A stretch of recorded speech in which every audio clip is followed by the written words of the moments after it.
it starts off uphill right away. So I'm down in lowest gear, gear 1, and I'm at assist level 1. And at assist level 1, we're pushing about 200 watts to do this level of climb, together with a fair amount of force out of me. That's Glenwood Drive down there below us. And unfortunately, this is about the only way to get out of this canyon area, Bean Creek Canyon area, to the north. The cars, of course, are all going to drive up Glenwood Drive and get on Highway 17 and head out north.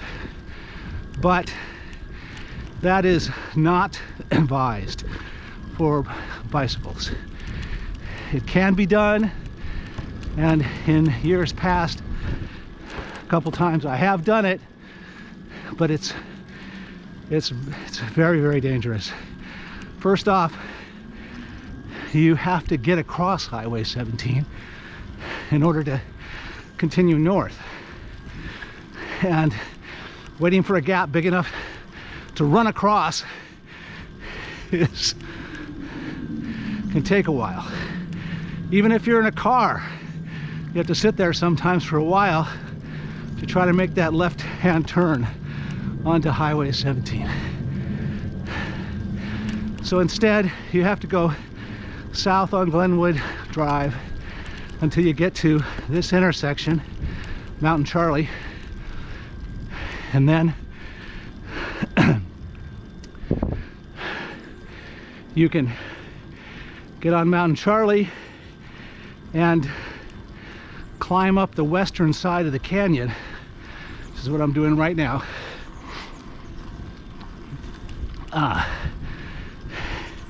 And for which I am very thankful for the assist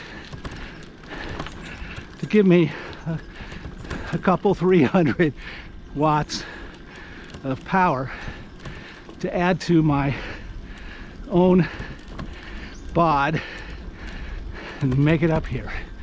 You can tell by listening to how I'm breathing that yes, this is definitely taking some effort. So, on the subject of e-bikes, I've now put in a fair number of miles, and I watched a bunch of videos, other people, their e-bike experiences, and I've learned many things. I'm still working on 2 e-bike related projects as I'm going along. One of them is regenerative braking, and the other one is solar I'll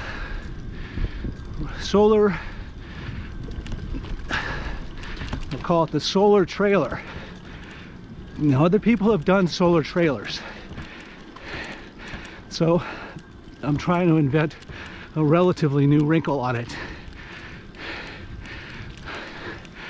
A while back, I took my first try by just putting a 100-watt panel on a bike trailer and going off down the road. And what I found out is that it makes basically no difference. You're lucky if the sunshine will make up for the power that you use pulling the trailer. So that was not gonna cut it. So basically, for solar trailer, you want something that's going to provide some amount of power as you're going along, because it can, not because it's going to be that much of a difference. But you want something that unfolds when you are stopped camping, and you can get a good amount of surface area to collect sunshine if it's not raining and if it's not and the wind's not blowing, to put some more charge back in your battery. So that effort is now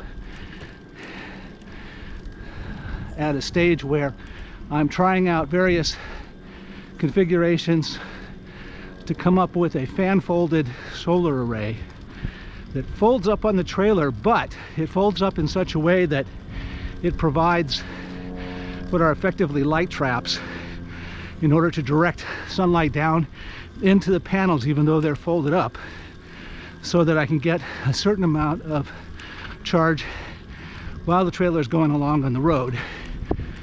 But then when I'm stopped at a campsite, for example, I can unfold the array by just pulling it flat, like opening a fan. There have been other kinds of fan inspired solar things that I've seen over the years, but not quite the way that I'm looking to integrate it mechanically onto this bike trailer. So that is where I'm at on that one. I've got the panels, I've got all the electrical stuff. I have to build a frame that will keep the panels from undergoing too much flexing, vibration, etc. And then mount that and do some testing. Okay, we've climbed up quite a ways up the canyon at this point, and I can look out and see all the way to the other side. When we get up here further, we'll get to a place where I can look straight across the canyon to the community that I live in, although I won't see any of the houses because the forest and the big trees. So that is that. Okay, getting closer and closer to the ridge. So I'm climbing up here to get atop the ridge that goes between Bean Creek Canyon and the Zayante Canyon.